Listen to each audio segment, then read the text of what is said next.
Shama harka fuunee akkam jirtu nagaa jirtu viidiyoo haaraa qabadhee dhufeen jira. Amma kan hojjechuu foon xibsii foon hoddaa gogaadhaa holumaan halaallu.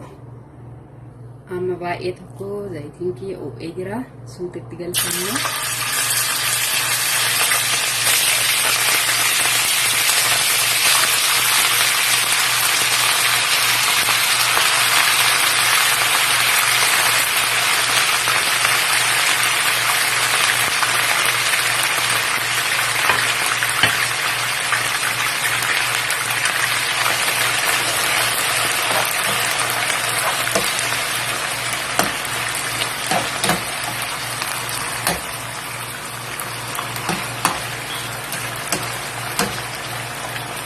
Yeroo inni xiqqoo bifa isaa magaallatee keessaa baafna.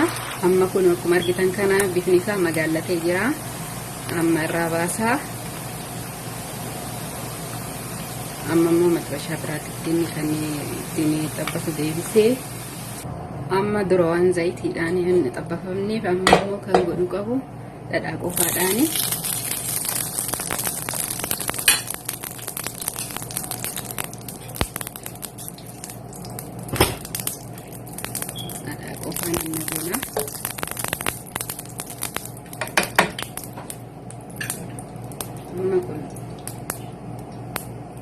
Qullubbii adii xiqqoo sitti godhadha.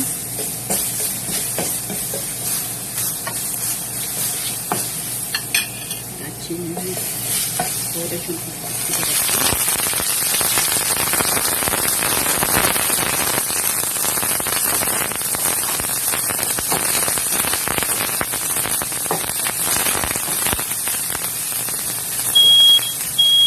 Timaatii mallee nan galfadha. Qaraalee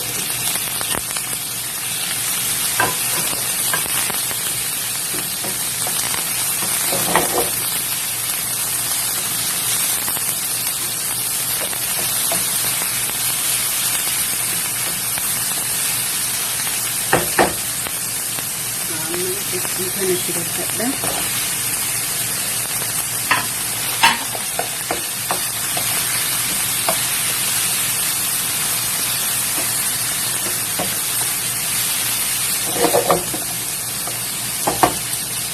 Rosemary itti godhadha. Baay'ee bareedaa ni mi'aayaa. Haaluma salphaadhaan zayitii tokko ibsanii itti gannatan yookiin gogaa.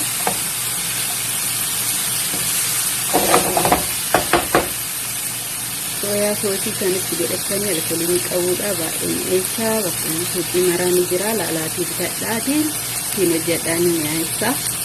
Xiqqoo itti godhadha. Isa soosii baay'illeen fi xiqqoo itti gootanii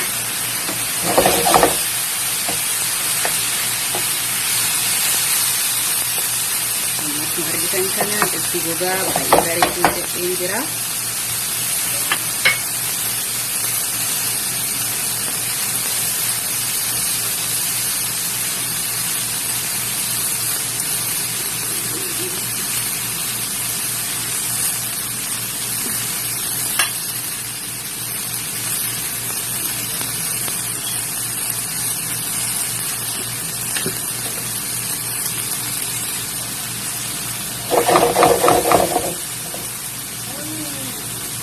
Baafadhee jira haala bareedaadhaani jaalattan jedhee abdiin qaba.